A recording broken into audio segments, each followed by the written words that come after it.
ओम नमो भगवते वासुदेवाय। ओम नमो भगवते वासुदेवाय। ओम नमो भगवते वासुदेवाय। श्रीमद्भागवतम स्कंद 3 अध्याय 27 प्रकृति का ज्ञान श्लोक संख्या 8।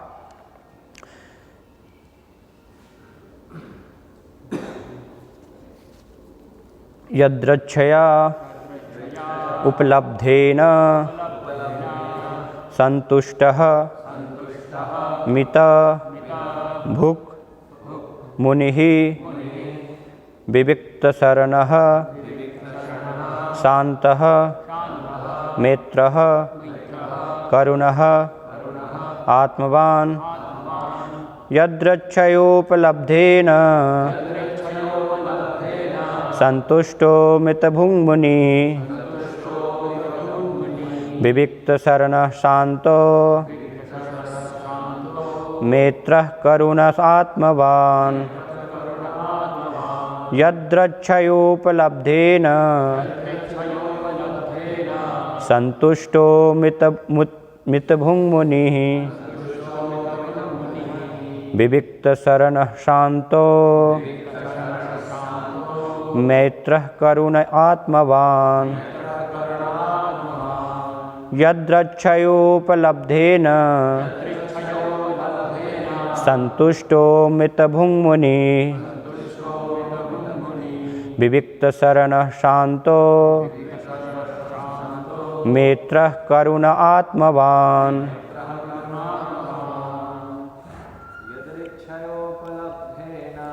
यदृच्छयोपलब्धेन संतुष्टो मितभुङ्मुनिः विविक्तशरणः शान्तो मैत्रः करुण आत्मवान्। यदृच्छयोपलब्धेन संतुष्टो मितभुङ्मुनिः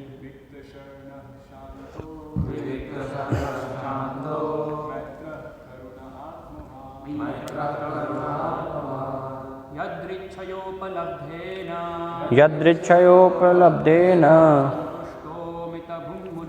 संतुष्टो मितभुङ्मुनिः विविक्तशरणः शान्तो यदृच्छया बिना कठिनाई के उपलब्धेन जो कुछ उपलब्ध है उसी से संतुष्टः संतुष्ट मित कम भूख खाकर मुनिः विचारवान विविक्तशरणः एकांत स्थान में रहकर शान्तः शांत स्वभाव मैत्रः मैत्रीपूर्ण करुणः दयालु आत्मवान स्वरूप सिद्ध। अनुवाद तथा तात्पर्य श्री श्रीमद् अभय चरणारविंद भक्तिवेदांत स्वामी श्री गुरुपाद के द्वारा। भक्त को चाहिए कि बहुत कठिनाई के बिना जो कुछ वह कमा सके उसी से संतुष्ट रहे। जितना आवश्यक हो उससे अधिक उसे नहीं खाना चाहिए। उसे एकांत स्थान में रहना चाहिए और सदैव विचारवान शांत मैत्रीपूर्ण उदार एवं स्वरूप सिद्ध होना चाहिए। तात्पर्य जिस किसी ने भी शरीर स्वीकार किया है उसे काम करके या किसी आजीविका के द्वारा शरीर की आवश्यकताएं पूरी करनी चाहिए। भक्त को उतनी आय के लिए ही कार्य करना चाहिए जितनी नितांत आवश्यकता हो। उसे इतनी ही आय से संतुष्ट रहना चाहिए और अनावश्यक रूप से संचित करने के लिए तथा अधिक के लिए प्रयास नहीं करना चाहिए।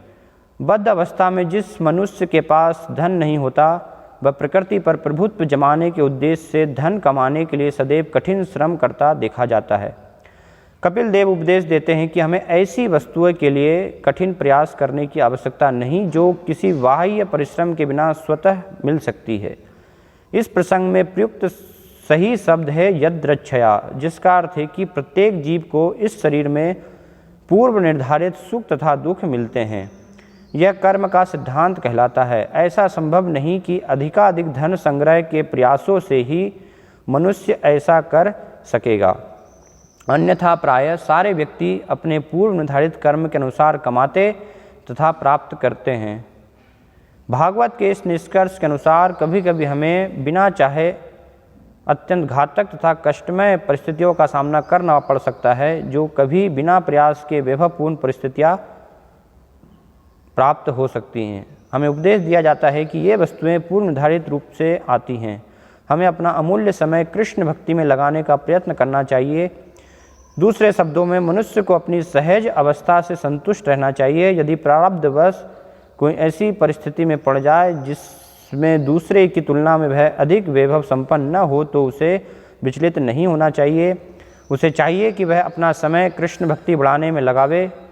कृष्ण भक्ति में उन्नति किसी संपन्न या विपन्न अवस्था पर निर्भर नहीं करती। यह भौतिक जीवन द्वारा लगाए जाने वाले प्रतिबंधों से मुक्त है। एक अत्यंत निर्धन व्यक्ति अत्यंत धनी व्यक्ति के ही समान कृष्ण भक्ति कर सकता है, अतः उसे भगवान द्वारा प्रदत्त अपनी स्थिति से संतुष्ट रहना चाहिए। यहाँ अन्य शब्द मित भूख आया, जिसका अर्थ है कि मनुष्य को शरीर बनाए रखने के लिए जितनी आवश्यकता हो उतना ही भोजन करना चाहिए। मनुष्य को जीव की तुष्टि के कारण पेटू नहीं बन जाना चाहिए। मनुष्य के खाने के लिए अन्न, फल, दूध तथा ऐसे ही आहार उपलब्ध हैं। मनुष्य को स्वाद के प्रति अत्यधिक लालायित नहीं रहना चाहिए और वह सब नहीं खाना चाहिए जो मनुष्यों के लिए नहीं है। स्पष्ट रूप से भक्तों को प्रसाद खाना चाहिए, जो भगवान को अर्पित भोजन होता है। वैसे भोजन के उच्छिष्ट अंश को ही ग्रहण करें। भगवान को अन्न, तरकारियाँ, फल, फूल तथा दूध की बनी सात्विक वस्तुएं ही अर्पित की जा सकती हैं। अतः रजोगुनी तथा तमोगुनी भोजन अर्पित करने के लिए कोई स्थान नहीं रह जाता। भक्त को लालची नहीं होना चाहिए। यह भी संस्तुति की गई है कि भक्त मुनि अर्थात विचारवान हो।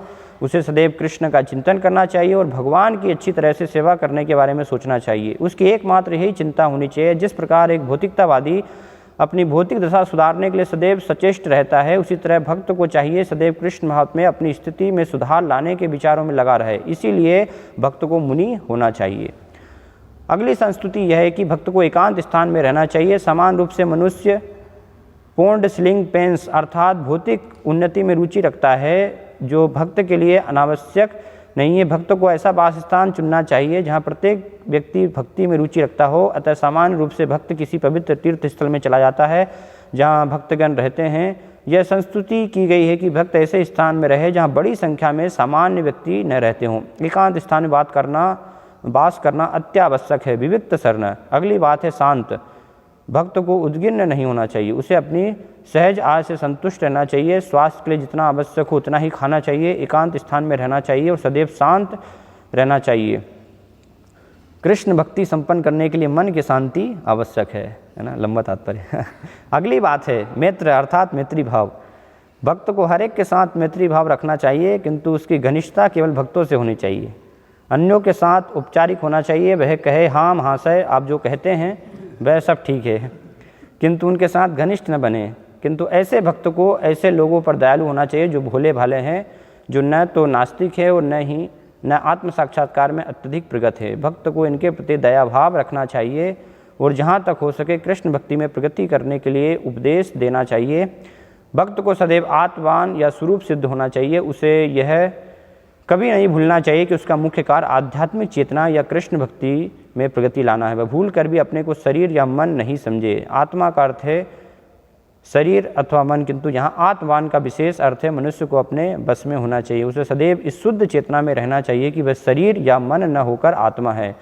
इससे वह विश्वास पूर्वक कृष्ण भक्ति में प्रगति कर सकेगा।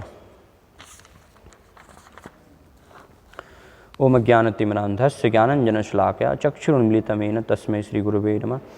श्रीचैतन्यमनोभीष्टं स्थापितं येन भूतले स्वयं रूपकदा मह्यं ददाति स्वपदान्तिकं। वन्देऽहं श्रीगुरो श्रीयुतः पदकमलं श्रीगुरून् वैष्णवांश्च श्रीरूपं साग्रजातं सहगण रघुनाथान्वितं तं सजीवं साद्वैतं सावधूतं परिजनसहितं कृष्णचैतन्यदेवं श्रीराधाकृष्णपादान् सहगण ललिता श्रीविशाखान्वितांश्च। जय श्री कृष्ण चैतन्य प्रभु नित्यानंद श्री अद्वैत गदाधर श्रीवासादि गौर भक्तवृंद। हरे कृष्णा कृष्णा कृष्णा हरे हरे, हरे राम राम राम हरे हरे। हरे कृष्णा। भगवान कपिल भक्ति की विधि का वर्णन कर रहे हैं इस श्लोक में। विशेष रूप से इसके पहले के 2 श्लोक जो हैं, तो वहाँ से भगवान कपिल शुरुआत करते हैं, ये भक्ति योग की विधि का वर्णन करना चालू करते हैं। 6वें से फिर 7वें श्लोक में क्या योग्यता है भक्ति करने के लिए, भक्ति योग के लिए हमें किन आवश्यक गुणों की आवश्यकता होती है। तो ये 3 श्लोक में 6वां, 7वां और आज का जो 8वां श्लोक है, इनमें भक्त के गुणों के बारे में वर्णन कर रहे हैं कि इन गुणों के द्वारा समन्वित होकर के एक भक्त भगवान की भक्ति में लग सकता अच्छी तरीके से। तो श्रीमद् भागवतम में कहा गया है कि अगर कोई भक्ति में लगता है तो उससे क्या होता है कि ये सारे जो गुण यहाँ पर बताए जा रहे हैं, है ना, कौन कौन से गुण हैं। जैसे पिछले श्लोक में 6 गुण बताए गए, है ना, फिर यहाँ पर 8 जो है इस श्लोक में गुण बताए गए हैं। तो ये सब भक्ति करने से, यस्यास्ति भक्तिर भगवत अकिंचना सर्वे गुणे तत्र समासते सुरा हराव भक्तस्य कुतो महद्गुना मनोरथे नास्तो धावतो वही। कि एक भक्त जब भगवान की भक्ति में लगता है तो उसमें लगने से सारे ये गुण जो है आते हैं। और यहाँ पर क्या बताया जा रहा है कि भक्ति करने के लिए ये गुणों की जो है आवश्यकता होती है। तो इस प्रकार से हम समझ सकते हैं कि जब हम साधना भक्ति करते हैं तो साधना भक्ति करने से क्या होता है, ये सारे गुण जो है धीरे धीरे हमारे अंदर विकसित होते हैं। और फिर इन गुणों का जब विकास हो जाएगा तो फिर इनसे समन्वित होकर के हम भगवान की प्रेम भक्ति में लगेंगे। ये गुणों के माध्यम से, इनके बिना, ये जब तक गुण नहीं आएंगे तब तक प्रेम भक्ति में लगना संभव नहीं है ना। तो साधना भक्ति में जब हम लगते हैं, इसलिए प्रक्रिया है ना शुद्ध भक्ति की, साधना भक्ति, भाव भक्ति, प्रेम भक्ति, अलग अलग स्तर होते हैं जिसकी की शुरुआत जो है विधि विधानों के आधार पर पालन करने से होती है। तो कैसे ये शुरुआत कैसे होती है, जैसे 6वें श्लोक में वर्णन किया था कि यम नियम आसन प्राणायाम ध्यान धारणा समाधि, है ना, ये योग की विधियों के माध्यम से, जिससे कि हम भगवान से जुड़ते हैं। योग का अर्थ जुड़ना, है ना, लेकिन उसमें पहले इंद्रियों पर संयम करना होता है। योग है इंद्रिय संयम, उसका वास्तविक जो है अर्थ बताया योग का। क्योंकि भगवान शुद्ध है तो शुद्ध भगवान, उनसे हमें अपने आप को जोड़ना है। जो कि अभी हम अशुद्ध है तो उसके लिए हमें भी अपने आप को शुद्ध करना पड़ेगा। तो उसके लिए ये सब ये गुणों की आवश्यकता है अपने आप को शुद्ध करने के लिए। और उसके लिए आवश्यक है तपस्या करना मनुष्य जीवन में। इसलिए भगवान ऋषभदेव अपने 100 पुत्रों को उपदेश देते हुए वर्णन करते हैं कि ये मनुष्य जो देह है, नायम देहो देह भाजाम निर्लोके, है ना, निर्लोके, जिसको ये मनुष्य शरीर प्राप्त हुआ है उसको व्यर्थ ही संसार में कष्टान कामान अर्हते बिडभुजामे, कि बिडभुजाम जो है कुकर सूकर के जैसे सिर्फ जो है मल और हड्डी खाने के लिए प्रयास नहीं करना चाहिए यहाँ पर, है ना। तो क्या बताया फिर, अगर ये जो है नहीं करे तो फिर क्या करे, तो उसके लिए बताया है कि तपो दिव्यम पुत्र का ये न सत्वम शुद्धेत यस्मात् ब्रह्म सुख्यम त्वनंतम, है ना। ब्रह्म सुख, असीम सुख की आनंद की प्राप्ति के लिए उसको तपस्या करना चाहिए। तो तपस्या बहुत ही आवश्यक है भगवान से हमारे संबंध को भक्ति योग में जुड़ने के लिए, चाहे और दूसरा भी योग हो। और उस तपस्या की शुरुआत होती है ब्रह्मचर्य से। तपसा ब्रह्मचर्य न समेन च दमेन च, मन पर नियंत्रण करना, इंद्रियों पर नियंत्रण करना। 7वें श्लोक में जो गुण बताए थे, है ना, अलग 6 गुणों में से एक ब्रह्मचर्य।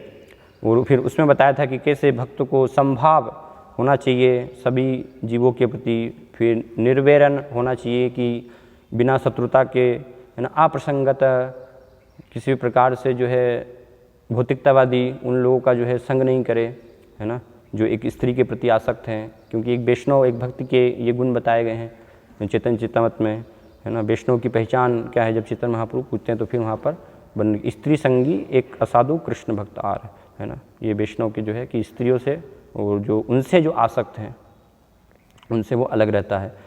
फिर मौन के बारे में बताएं, मौन, है ना, अपने स्वधर्म को पालन करने का प्रयास करता है इस प्रकार से। और यहाँ पर इस श्लोक में फिर गुण बता रहे जा रहे हैं कि पहला जो है यद्रोच्छोप लब्धेन, की उसको जो भी जो है बिना कठिनाई के प्राप्त हो जाए वो उसको स्वीकार करना चाहिए।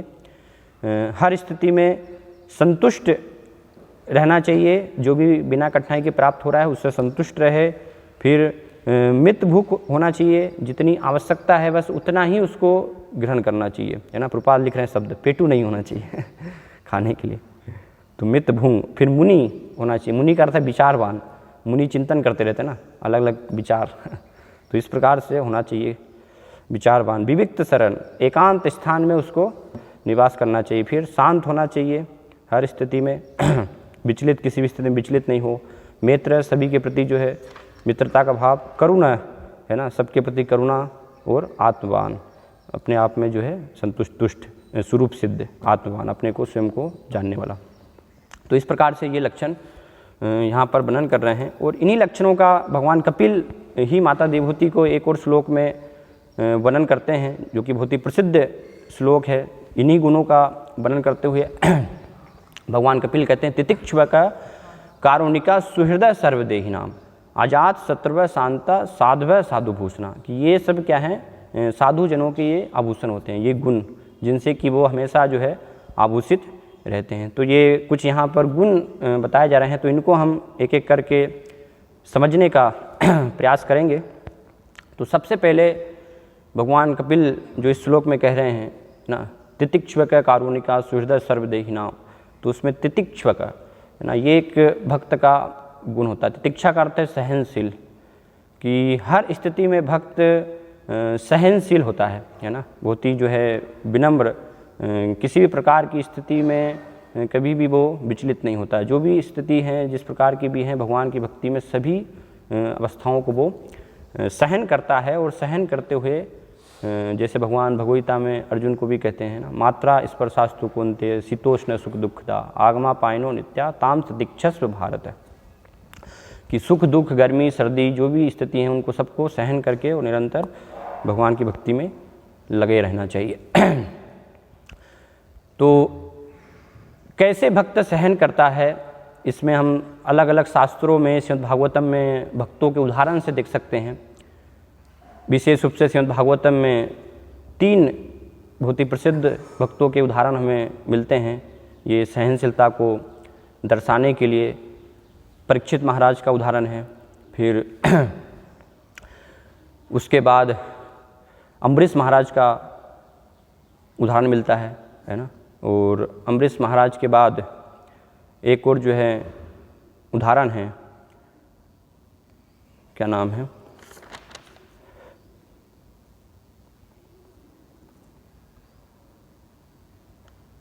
पृथु महाराज नहीं, चित्रकेतु महाराज, है ना, चित्रकेतु महाराज का उदाहरण आता है। तो ये 3 उदाहरण जो है तितिक्षव की भक्त कैसे जो है सहनशील होते हैं।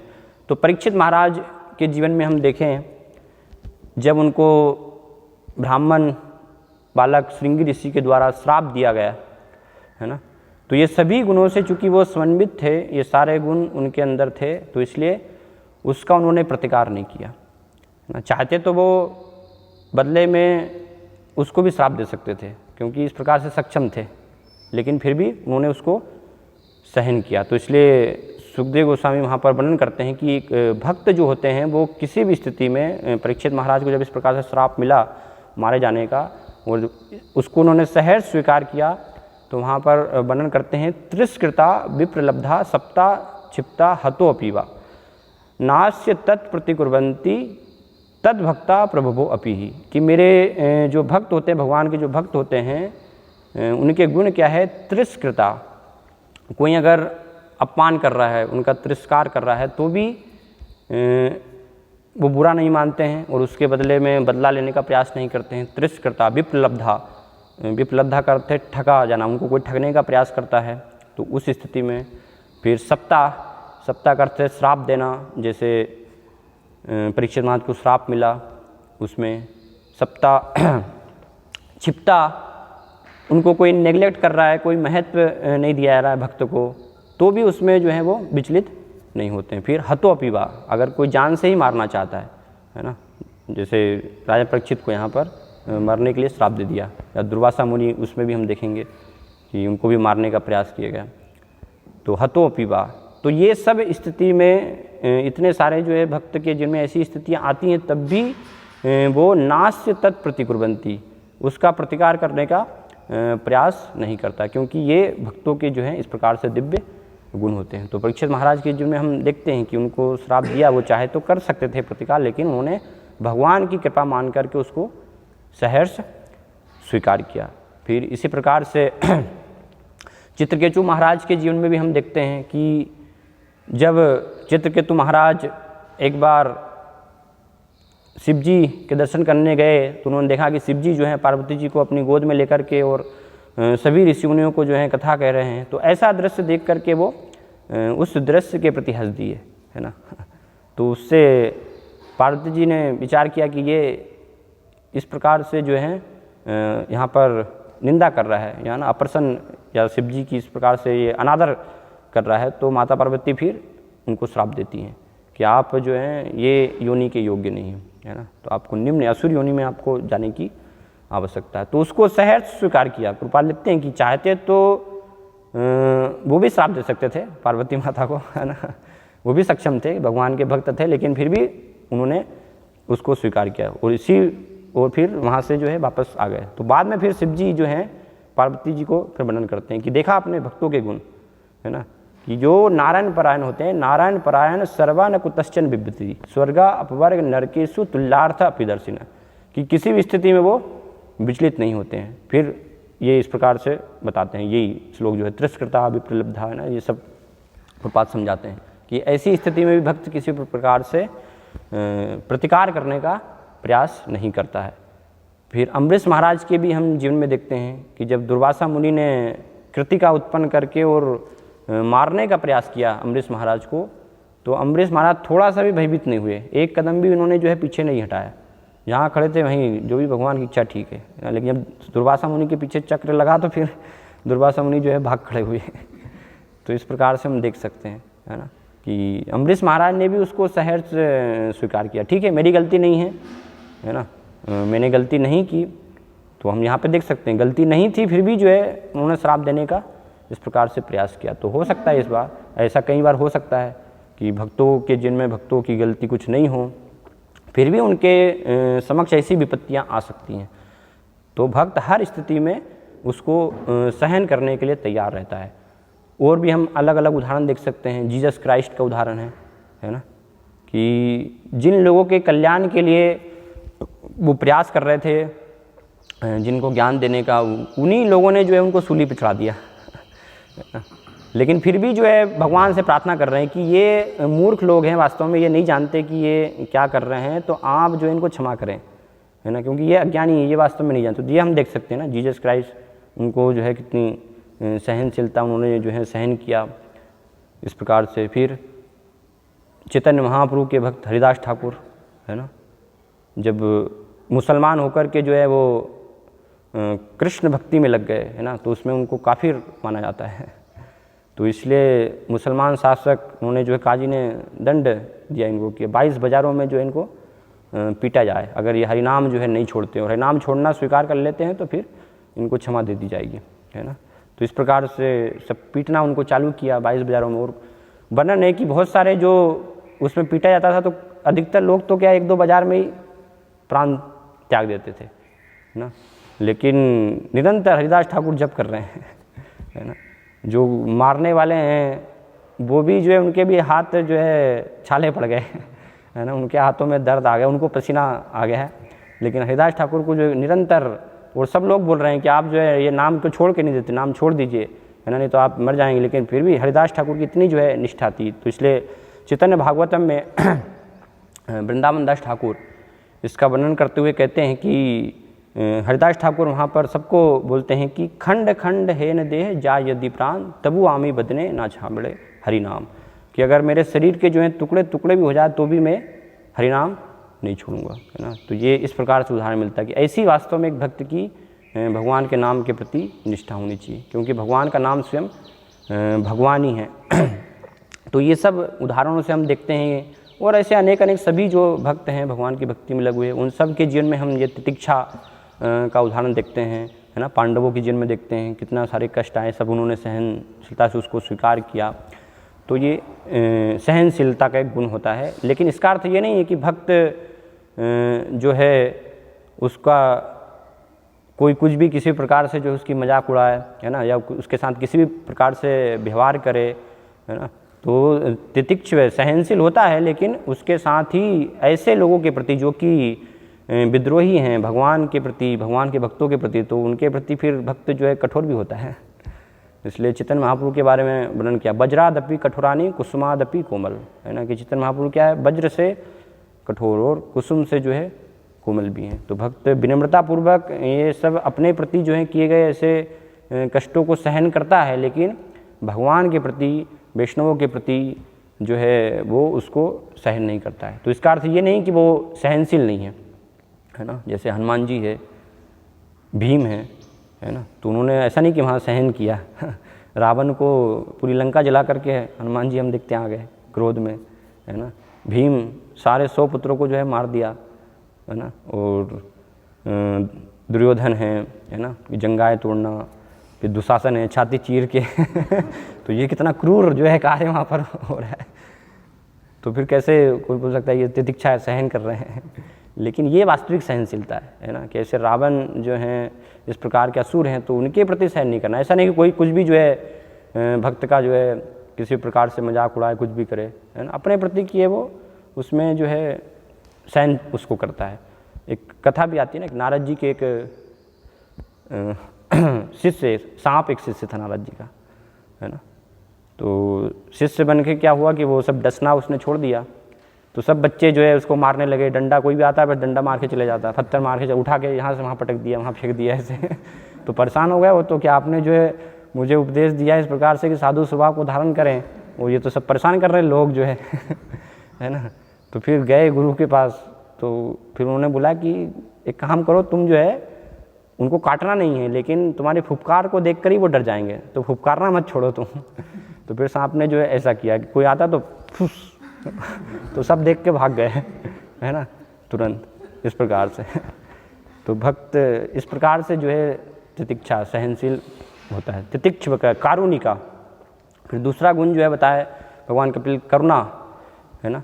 तो एक भक्त जो है किस प्रकार से करुणा करता है उसको भी समझना बहुत ही आवश्यक है ना। भक्त के हृदय में करुणा होती है, सबके प्रति परम करुणावान होता है, पर दुख दुखी, शास्त्रों में वर्णन किया कि एक भक्त जो है दूसरे के दुख को देख करके दुखी होता है ना। तो कई बार लोग प्रश्न करते हैं कि देखिए वर्तमान लोग कितने दुखी हैं, है ना, कोरोना महामारी है, तो आपको कैसे आप भक्त हैं कि इतना जो है कष्ट देखकर, दुख देखकर भी जो है आपको दया नहीं आ रही है ना। उनका सबका जो है आपको उनको लाभ पहुंचाना चाहिए, है ना। लोगों को जो है समस्या से जूझ रहे हैं तो सबको भोजन नहीं मिल रहा, उनको भोजन की व्यवस्था दो, जिनको सिलेंडर नहीं मिल पा रहा सिलेंडर दो, उनको पहुंचाओ, ये सब सारी व्यवस्था कीजिए। नंगे को भोजन देना, कपड़े देना नंगे को, भूखे को भोजन दो, है ना। और जो सब ग्रसित है ये सब समस्या से, तो उनको सबको जो है आप प्रदान करो। लेकिन ये वास्तव में करुणा का अर्थ नहीं है ना, ये वास्तविक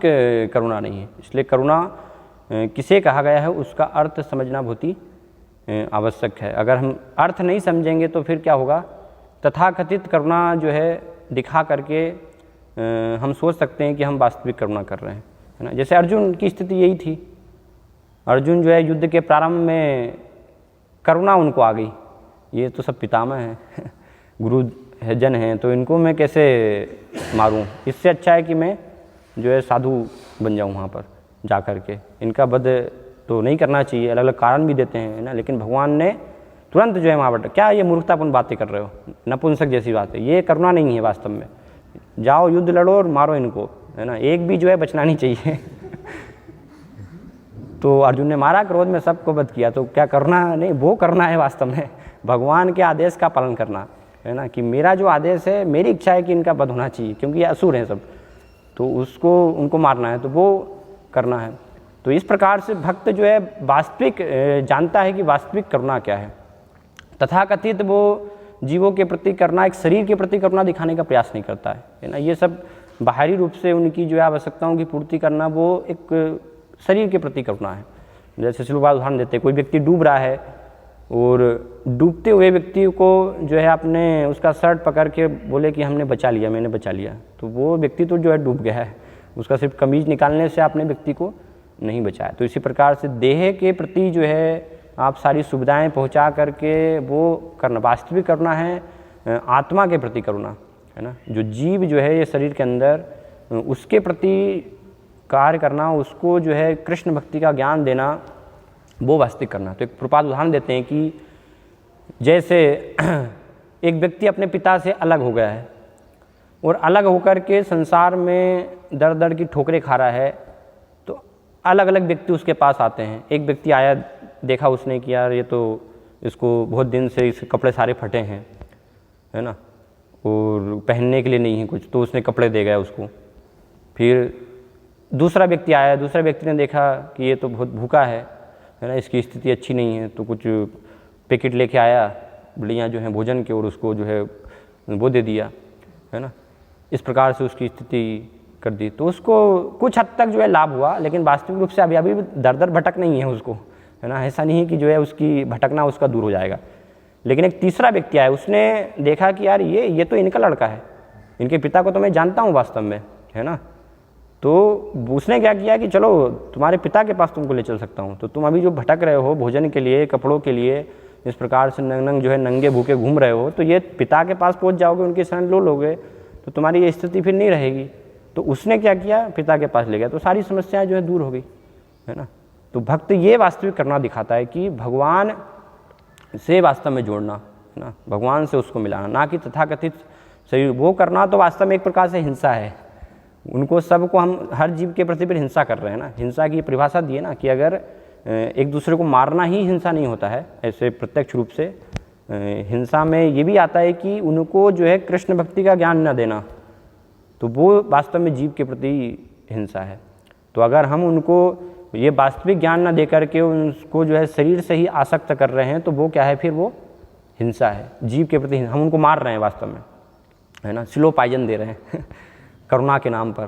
तथाकथित जो है कि हम करुणा कर रहे हैं, लेकिन वो करुणा के नाम पर उनकी जो है हत्या कर रहे हैं ना। एक उदाहरण आता है, एक माँ के 2 पुत्र थे, तो पुत्र एक बीमार हो गया, तो उसको डॉक्टर ने कहा कि इसको बिल्कुल भी जो है आप तला जो है बिल्कुल भी मत दीजिएगा, अगर आपने दिया तो ये बचेगा नहीं, है ना। तो एक दिन माँ जो है बाहर चली गई और उसने बोल के गई थी कि बिल्कुल भी जो है आपको खाना नहीं है ना तला हुआ, तो बहुत समस्या हो जाएगी। लेकिन छोटा भाई जो था उसने सोचा माँ तो इससे निष्ठुर नहीं करना, वास्तविक इनको पता नहीं क्या करना चाहिए, है ना।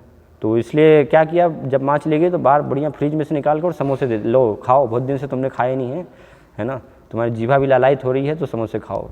तो छोटे भाई ने लेके आ गया तथाकथित करुणा करके और वो दे दी। तो उससे क्या हुआ, मर गया वो, क्योंकि डॉक्टर ने बोला था इसको गंभीर बीमारी है, ये तला हुआ मत देना। माँ ये देखा क्या ये कर दिया है ना। तो इस प्रकार से जो है हम करते हैं ना। कई बार जो है सब भक्त जो होते हैं भगवान के, ब्राह्मण जिनका कि कार्य वास्तव में उपदेश देता है भगवान के, सबको जो है ये प्रचार करना है, वो लोग भी ऐसी तथाकथित करुणा में लग जाते हैं। तो उससे क्या होगा, उससे और हम उनको मार रहे हैं, उनके प्रति हिंसा कर रहे हैं, उनकी हत्या कर रहे हैं। कोई उनको बचाने का प्रयास जो है नहीं किया जा रहा है ये माध्यम से, जब तक कि कृष्ण भक्ति हम उनको नहीं देंगे, है ना। कृष्ण भक्ति अगर नहीं दी जाती है तो संसार में कोई नहीं बच सकता है। जो कर्मों के अनुसार है वो हमेशा जन्म मृत्यु जरा व्याधि ये सब को इससे निकल नहीं सकता है ना। मदर टेरेसा ने क्या किया, मदर टेरेसा ने ये किया कि भूखे नंगे जो हैं उनकी सहायता की, तो आज बहुत बड़ा नाम हो गया, है ना। अलग अलग जो है भारत रत्न, अलग अलग पुरस्कार मिल गए। पुरस्कार भी क्या है, जो गधे थे लोग जो है वो गधे जैसे प्रपात बोलते हैं, है ना, एक गधे के द्वारा दूसरे गधे को पुरस्कार, है ना। तो ऐसा जो है पुरस्कार, वो पुरस्कार का वास्तव में कोई अर्थ नहीं है। जो ऑलरेडी कुछ लोग जो हैं अपने पूर्व कर्मों के अनुसार किसी को, कोई भूखा है, कोई नंगा है, या कोई ये समस्याओं से ग्रसित है, तो वास्तव में क्यों है वो, उसको समझने की आवश्यकता है, क्योंकि पूर्व जन्म के उसके कर्म हैं। तो मदर टेरेसा ने जो पूर्व जन्म के कर्म हैं उनसे निकाल करके और उनको जो है अपने आश्रम में वहाँ पर ले गई, वहाँ ले जाकर ठीक करके क्या किया, उनको जो है मांस खिलाया, मांसाहार उनको खिलाना है, और तो इससे बढ़िया जो है पोषण होगा, इनका शरीर जो है बलवान होगा। तो ऑलरेडी और जो है पाप कर्म में उनको धकेलने का प्रयास किया गया, है ना। जो उनके पाप कर्म कट रहे थे पूर्व जीवन के, उन पर तथाकथित करना करके और जो है वास्तव में उनको ज़्यादा पाप करने के लिए प्रेरित किया, है ना। तो ऐसे लोगों को फिर जो है बहुत भाई मिल जाती है, क्योंकि लोग वास्तव में सब मूर्ख है, जानते नहीं कि वास्तव में करना क्या है, किसको करना कहा गया है। है ना। और इतने समय जो है वो कलकत्ता में रही, है ना, लेकिन कभी भी चैतन्य महाप्रभु से आसक्त नहीं हुई। पास में ही जो है चैतन्य महाप्रभु का निवास स्थान है कि कभी मैं दर्शन करके आऊँ चैतन्य महाप्रभु, है ना। वो लोग वाहवाही कर रहे हैं, भारत न दे रहे हैं मदर टेरेसा को, है ना। तो वो सब इसलिए प्रपात बोलते हैं कि ये जो है मूर्खों के द्वारा जो है लोग कुछ मूर्ख होते हैं तो उनको जो है ऊपर एक स्थान प्रदान किया जाता है ना। लेकिन उससे वास्तव में जो है समाज का कल्याण वास्तव में लाभ नहीं होता है। तो ये भक्तों को समझने की आवश्यकता है कि इस प्रकार की तथाकथित करुणा करके हम वास्तव में भगवान को प्रसन्न नहीं कर रहे हैं, है ना। क्योंकि कोई महान आचार्यों ने ऐसा नहीं किया ना, स्वयं चैतन्य महाप्रभु ने कभी ऐसी तथाकथित करुणा नहीं दिखाई। चैतन्य महाप्रभु तो सबसे बड़े करुणावान व्यक्ति हैं, है ना। इसलिए उस चैतन्य महाप्रभु की दया को कहा गया है वास्तविक दया, कि वो भक्त जो है देने का प्रयास करते हैं चैतन्य महाप्रभु का अनुसरण करते हुए। जो चैतन्य महाप्रभु ये दया जो है देने आए थे, है ना, क्या देने आए थे? गोलोकेर प्रेमधन हरि नाम संकीर्तन। इसलिए चैतन्य महाप्रभु इस जगत में अपने धाम से जो है अवतरित हुए, है ना। श्री कृष्ण चैतन्य प्रभु जीवे दया करी, स्व पार्षद स्वीय धाम सह अवतरी, अत्यंत दुर्लभ प्रेम करी वारे दान, सिखाए शरणागति भक्तेर प्राण। तो ये चैतन्य महाप्रभु की दया है ना, कि सबको शरणागति सिखाने के लिए, इसलिए उसको कहा गया अमंदो दया, है ना। जो चैतन्य महाप्रभु की दया है वो क्या है? अमंदो दया। वास्तव में ये भूखे नंगों के प्रति, महामारी से जो ग्रसित है उनके प्रति कुछ दया हो सकती है ना, स्तर पर, भौतिक स्तर पर है वो, लेकिन ये वास्तविक जो है अमंदो दया, जिसको कि वास्तविक कल्याण, उसमें कोई स्वार्थ नहीं है, उसका वास्तविक कल्याण करने की इच्छा है ना। इसलिए प्रार्थना की गई कि तुमा बिना के दयालु जगत संसारे, कि आपके बिना जो है और कोई इस प्रकार से दयालु नहीं है, कि हर एक को आप जो है बिना कोई विचार किए पात्रा पात्र स्थान नहीं, नहीं स्थाना स्थान, जे जहाँ पाए तहाँ करे प्रेमदान, है ना। सब के प्रति दया कर रहे हैं, ऐसा नहीं कि मनुष्यों के प्रति दया कर रहे हैं, है ना। मनुष्यों के प्रति आप दया कर रहे हैं, है ना, तथाकथित करुणा दिखा रहे हैं, और सारे जो है पशु है, गाय है, उनकी तो हत्या कर रहे हैं, है ना। तो दया दिखाओ, सबके प्रति दिखाओ, हर एक को दिखाओ, है ना।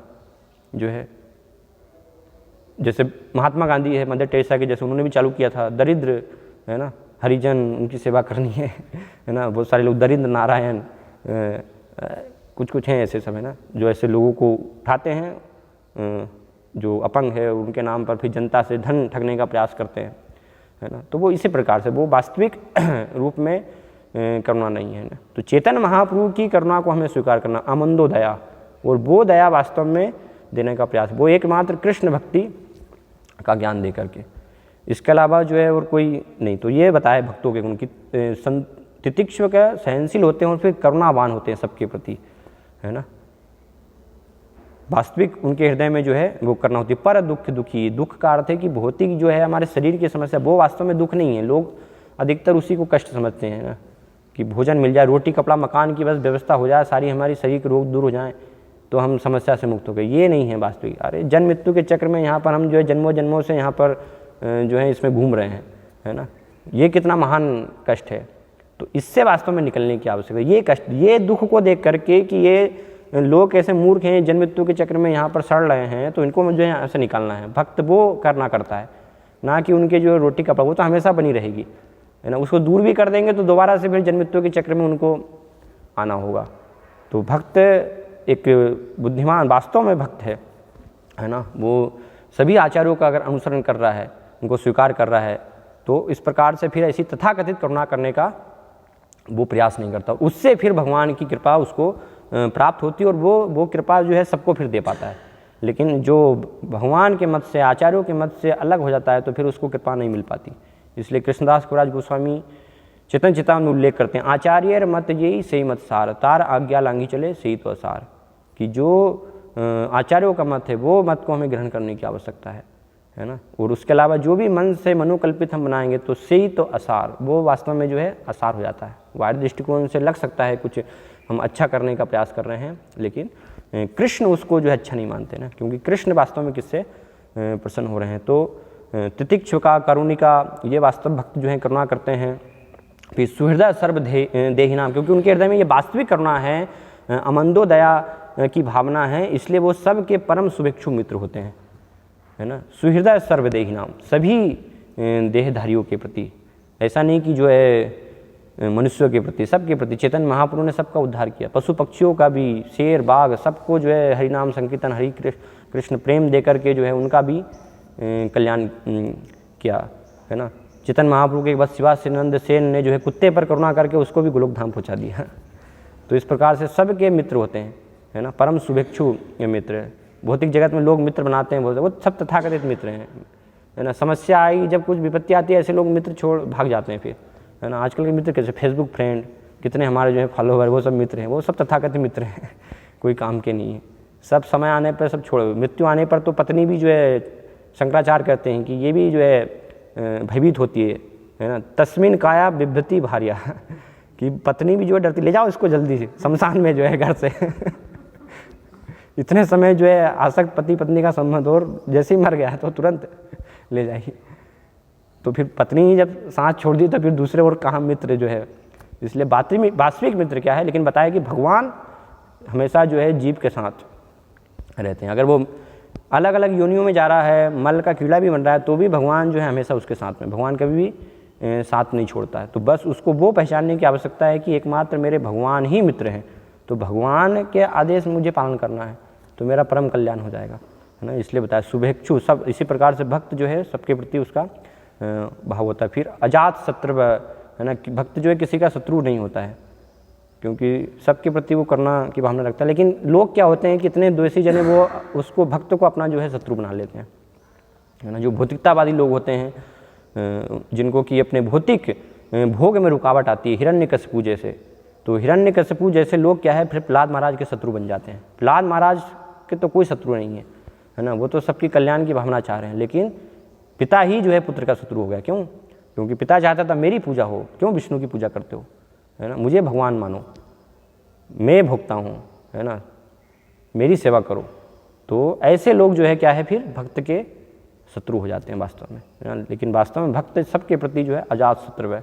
शांता, है ना, यहाँ पर भी शांत गुण का वर्णन हो रहा है कि भक्त जो है हर स्थिति में शांत रहता है, किसी विचलित नहीं होता है। जैसे समुद्र होता है ना, समुद्र में जो है बारिश के समय में अलग अलग आकार के नदियाँ सब मिलती रहती हैं, लेकिन इतने सारी नदियाँ आ रही हैं फिर भी समुद्र जो है अपनी सीमाएं नहीं लांघता है, वो विचलित नहीं होता है, पूर्ण रूप से जो है शांत बना रहता है। तो ऐसा एक भक्त शांत हो जाता है। क्यों शांत हो जाता है? क्योंकि अपने आप को जो है वो कृष्ण भक्ति से भर लेता है ना। जब तक कृष्ण भक्ति से नहीं भरेगा तब तक अशांत रहेगा, लेकिन जब पूर्ण रूप से उसने जो है कृष्ण भक्ति रस से अपने आप को सराबोर कर लिया है तो फिर बाहरी परिस्थितियाँ उसको विचलित नहीं करेंगी।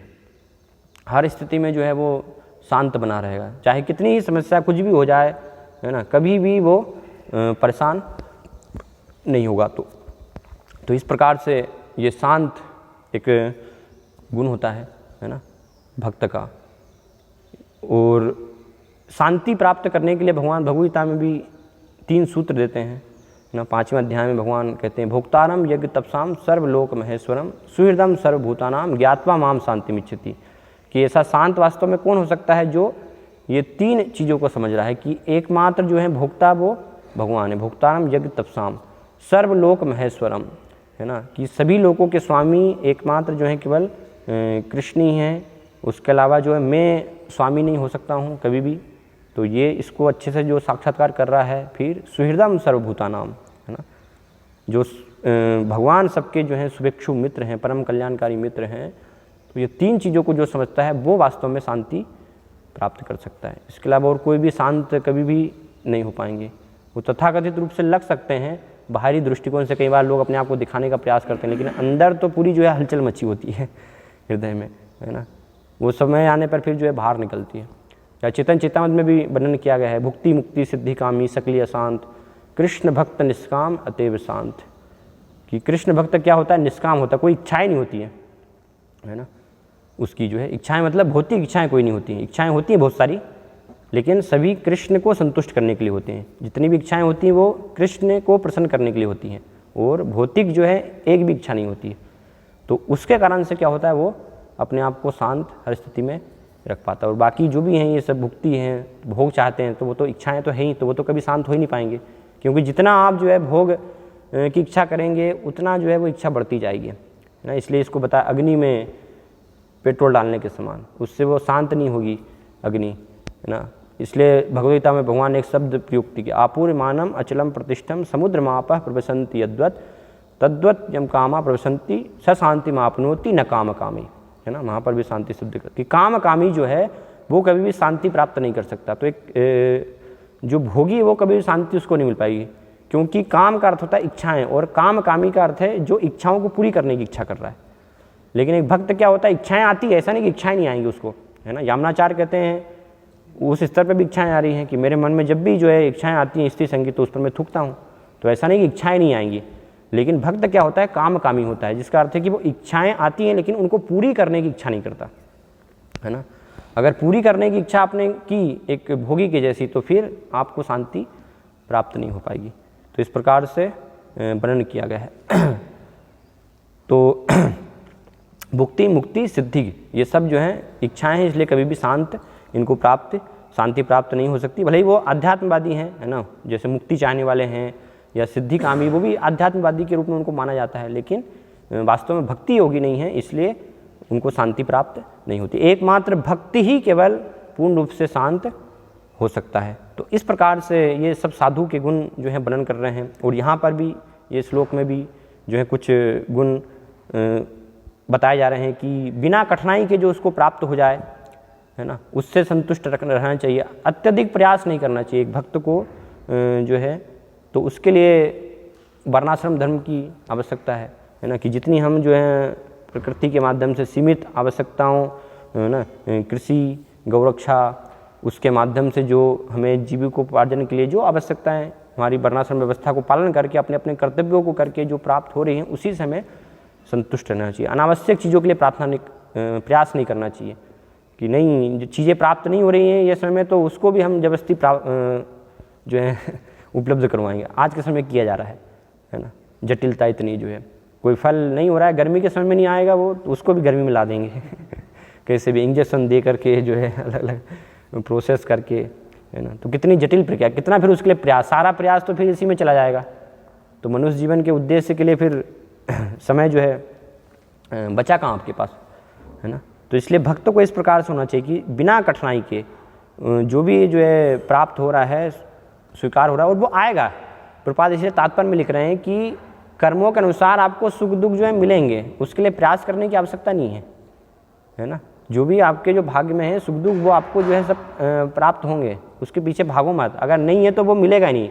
बहुत सारे लोग बोलते हैं मेहनत से जो है तकदीर बदल सकते हैं, है ना। मेहनत से तकदीर कुछ नहीं बदलती, मेहनत से तो पसीना निकलता है अगर मेहनत से कुछ बदला जाता तो फिर गधा जो है वो तो अपनी तकदीर बदल लेता, है ना। गधे से ज़्यादा मेहनत कौन करता है फिर भी उसको क्या मिलती है, जो है बस थोड़ी सी जो है घास, है ना। गाजर जो है लटकती रहती है उसके आगे, जो है धोबी कार करवाता, वही गाजर जो है उसको प्राप्त नहीं हो पाती, है ना। तो अगर ये कहना कि जो है मेहनत से ही सब कुछ प्राप्त किया जा सकता है, तो फिर गधे को तो प्राप्त हो जाना चाहिए था, वो तो नंबर 1 आगे होना चाहिए था फिर तो ऐसा लेकिन नहीं होता है ना। किसी किसी को ठीक है, हो सकता है, लेकिन वो भी कैसे कि उसके भाग्य में था, तो इसलिए मेहनत भी उसने की और वो कार्य कर गई, तो इसलिए उसको मिल गया। तो ऐसा नहीं कि हम भी जो है मेहनत करेंगे और हो जाएंगे, तो ऐसे फिर सब हो जाना चाहिए था। हर जो है पेट्रोल पंप पर कार्य करके व्यक्ति, इतने सारे पेट्रोल पंप पर कार्य कर रहे हैं, सारे धीरू भाई अंबानी हो जाते फिर तो, है ना। क्यों नहीं हो रहे हैं लोग, एक ही अनोखा क्यों भोग गया। तो इसलिए ये समझने की आवश्यकता है कि ऐसे कोई जो है मेहनत करने से नहीं होगा, संतुष्ट रहना चाहिए। जो भी हमारी आवश्यकता है, जो भी हमें जितना भी प्राप्त हुआ है, सुख दुख, वो सब अपने आप आएंगे। जब सुख का समय आएगा तो सुख आएगा, दुख का समय आएगा तो दुख भी आएगा, तो उसको सहन करना है ना, उसको लेकर के और संतुष्ट भगवान की भक्ति में जो है लगा जाए। क्योंकि प्रयास भी करेंगे और नहीं है तो भी आप जो है प्राप्त नहीं कर पाएंगे। आपके मुंह में जो है पहुँचते पहुँचते भी वो आपसे छिन जाएगा अगर भाग्य में आपके नहीं है तो, है ना। इसलिए लोग हम देखते हैं प्रयास करते हैं, धन कमाते हैं अत्यधिक, करोड़ों करोड़ रुपए कमाते हैं, लेकिन भाग्य में नहीं है तो फिर क्या है, उसको जो है वकील ले जाते हैं, उसको जो है डॉक्टर ले जाते हैं, है ना। 3 चीज़ों में जाता है, शिक्षा जो है, और इसमें वकील में, और फिर डॉक्टरी में। प्रपात बोलते हैं ना कि जो अगर भगवान की सेवा में नहीं लगाएंगे उसको, तो भोग भी नहीं कर पाएंगे वो, है ना। क्योंकि रावण की वृत्ति है, तो रावण जो है फिर धन लक्ष्मी जी को भोग नहीं कर सकता है ना, उसको भगवान की सेवा में लगा। तो उसको फिर डॉक्टर जो है वो सब ऐसे जाता है ना, हॉस्पिटल में अलग अलग जो है कचहरी के चक्कर काटते रहते हैं, उनमें जो है सब पैसे उनके चले जाते हैं। तो भाग्य में नहीं है तो हम उसको जो है भोग नहीं पाएंगे। तो इसलिए जो भी है उसको हमें स्वीकार करना चाहिए, है ना। एक कोई भक्त जो है बता रहे थे कि एक भक्त की इच्छा थी बहुत सुंदर जो है स्त्री से विवाह करना, कि नहीं ये सुंदर स्त्री से ही मैं तो विवाह करूँगा, बढ़िया हीरोइन जो है। तो विवाह हो गया जो है, लेकिन वो भोग में जो है नहीं था। तो फिर क्या हुआ, जैसे विवाह हुआ और स्वागरात का जब समय आया तो बहुत जो है एक्साइटमेंट का वो समय था। तो उसको क्या एक बीमारी थी कि ऐसे जब भी एक्साइटमेंट का समय होता है तो फिर वो उसको मिर्गी का दौरा पड़ जाता है। तो जब हो गए तो फिर मिर्गी का दौरा पड़ गया, तो क्या करें, फिर प्रणाम करके और वापस जो है आ गए। तो जब भी स्थिति है जब मिर्गी का दौरा आ जाए फिर तो इसलिए है कि आपके अगर भाग्य में नहीं है और सुंदर स्त्री से भी विवाह होगा तो भोग नहीं कर पाएंगे आप तो इसलिए बिना कठिनाई के जो है ये सब सुख दुख जो है आएंगे। प्रहलाद महाराज खुद जो है भागवतम में बताते हैं कि इनके लिए हमें प्रयास नहीं करना चाहिए सुख दुख के लिए, ये तो कर्मों के प्रभाव से अपने आप जो है प्राप्त होंगे। तो वो स्वीकार करके भक्त क्या होता है, संतुष्ट रहता है ना। हर स्थिति में जो भी उसको प्राप्त हो गया उससे संतुष्ट रहता है और भगवान की भक्ति में फिर लगा रहता है। और फिर मित भूख यहाँ पर बताया जा रहा है गुण मित भूख, कि जितनी आवश्यकता है उसको ही वो स्वीकार करता है, आवश्यकता से अधिक ग्रहण नहीं करता। तो एक भक्त का ये जो है कार्य होना चाहिए, जितनी बस हमें आवश्यकता है उतना ही हमें स्वीकार करना चाहिए, है ना। तो ब्रह्मचारी आश्रम में तो सब जितनी आवश्यकता उतना ही स्वीकार करते हैं, लेकिन गृहस्थ क्या है कई बार बहुत सारी चीज़ों को इकट्ठा, क्योंकि वो वहाँ पर विस्तार, स्त्री का अर्थ ही होता है ना विस्तार करना, तो अलग अलग चीज़ें जो है इकट्ठी होती जाती हैं।